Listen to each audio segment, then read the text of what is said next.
Hello everybody, welcome back. My name is EonShiKeno, and oh man, I got another game on Zelnaga Caverns. What am I doing? I got so many in my last like 4 in a row I think have been on Zelnaga Caverns. Anyway, it's a good map, so it's not too terrible. Let's introduce our players. We've got Kyhol or Cole. I'm gonna say Cole. I'm gonna say it's a silent Y. I'm just gonna call him Cole.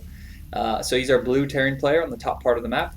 And on the bottom, we've got Softball, or I'm going to call him Sin. That's what most people call him as, but he does have an account named Softball, so he's our Zerg player, a red Zerg player down at the bottom. And it looks like he's going to go with a 15 hatchery this early on in the game. This is a decent size map, so 15 hatchery is safer than, of course, on smaller maps.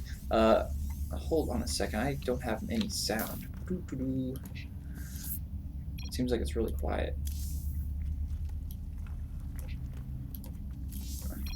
Check. Okay, it's on. Sorry about that. Anyways, we got here Cole, I'm gonna say Cole, going with a 2 barracks play. Gonna put a lot of early aggression. I've been doing this a little bit on the ladder here as Terran, but what I usually like to do is you put your barracks down here and you put your supply depot down here. So right about now, by the time he comes to scout, you already got your wall off with the supply depot and supply depot and barracks. So you have the second barracks in your base, which he cannot scout, and totally denies all that information. So right now, Sin is aware of the 2 barracks play is coming, and he's going to expect a lot of Marines coming out. So if you just do that wall off down here at the bottom of the ramp, you can hide that second barracks in your base, and of course that does deny all types of scouting information. And it's going to be too long before on this map especially, you really can't get an Overlord up here to scout that second barracks just because it'll get picked off by Marines. There's not very many places to hide. So Softball, Sin with some drones out here. He was scouting. He's got this Overlord in a good position, looking for any type of bunkers to be placed. And we have one SCV from Cole in position, get ready to place a bunker more than likely.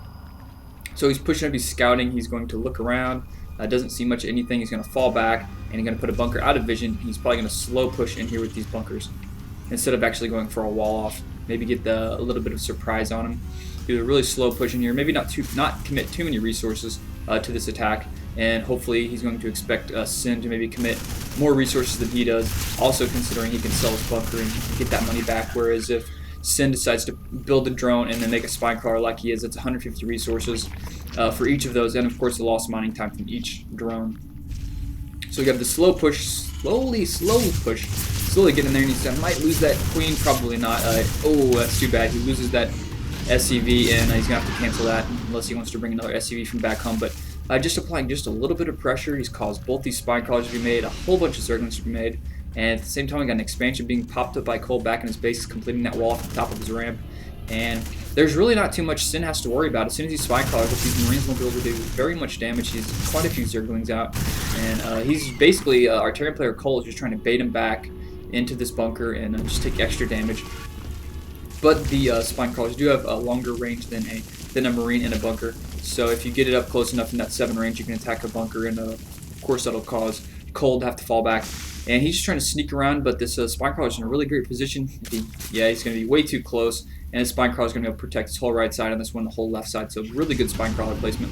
And Sin is probably just going to ignore this bunker, just let it sit there and gather dust and whatnot, and he's going to go for a counterattack on his opponent. Speed pretty close to being finished, still making some more Zerglings and more. We got 3 barracks in Cole's base, a factory. Looks like Cole's going to transition into an expansion and maybe some Marine tank play later on. And Softball should be pretty safe. I'm surprised he's making more Zerglings. Maybe he thought he could break his opponent right about now at this point, but he could probably start pumping drones really heavily right now. He doesn't want to get too far behind in the economy. You can check the economy right now. Cole is actually ahead by 2. And while this attack didn't actually kill too many things, it caused a lot of extra Zerglings to be made, extra spine crawlers to be made probably. He had to pull his queen down from the top of his main, so he probably lost a couple injects there, lost some larvae. And I mean, at most he's going to lose like 1 or 2 Marines and sell this bunker, and actually it's not going to hurt him too drastically. So we're going to have Cole here push out to lay down this expansion. Sin has a really nice scouting Zergling. At the expansion, he's going to see that pop down, and Cole's going to have to send some Marines out there to clear that up. Bring 3 SCVs probably. Yep, we're going to put down 2 bunkers for protection, and use the other one probably just start mining or make another bunker. But now he's in full drone production, getting some banelings. Really smart. You need to get that baneling nest as soon as you see your opponent is getting really heavy in the bio, especially when they open 2 barracks. It's a pretty safe decision to go with the baneling nest after that. Siege tech being researched, and some siege techs coming out of that factory. 2 gas up and running. He's going to need that. We have an attack coming on. He's actually going to get a good surround on there, but oh no, he just kind of A-moved instead of got the surround first and then came in. Sin maybe could have got a better attack on that. Cole getting a great position here in between these mineral patches. Really just using those natural objects in the map just for some defense, and that worked out pretty well, but actually getting in his base here, but he's going to be able to clean up these 2 little Zerglings. That's SCV and Siege Tank. An SCV and a Siege Tank do counter 2 Zerglings, for all you noobs out there. And we have some more Zerglings pushing in, and I guess he's just going to try and harass this worker line. He's got 2 mules in the back. It'd be really great if he could snipe those, but wow, Cole really on the ball. He's paying attention, pulls those back, doesn't lose anything, hasn't relied on this orbital command yet.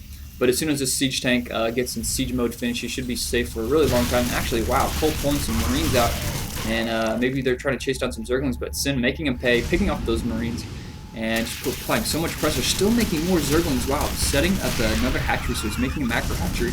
You may see Sin just try and go with the 2-base play here, leaving some Zerglings over here in the back, maybe just try and pick off any SCVs, but these 2 siege tanks are up, so basically that's the end of that. We're not going to see too many more Zerglings coming for little harassment attacks, because those tanks will make them pay very heavily.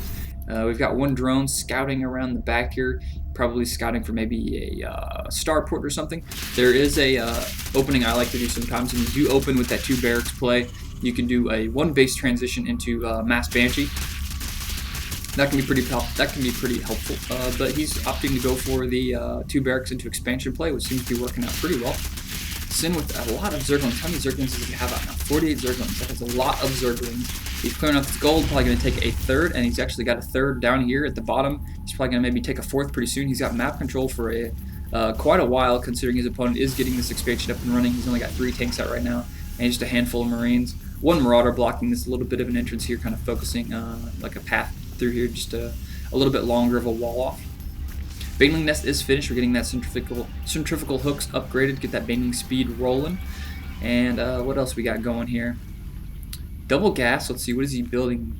I'm thinking we're going to see a spire. Whoop, there it is. There's the spire. The spire coming down, and we got a little bit of a attack party here in the back. Maybe let's see. He's got some units here at the Zelnaga Tower, so he has so much vision. And just waiting, actually, this may be what he was waiting for. Cole actually going for a pretty standard block off now that most players, Terran players doing this map, is they put maybe an engineering bay here or 2 supply depots, do a wall off to prevent Zergling run-bys in the back of your base. And maybe he was just leaving the Zerglings here to snipe those units as they were building that, and actually paid off, got those kills. This 3rd is up and running. He just got scanned, so Cole now is well aware of that. He sees the 3rd.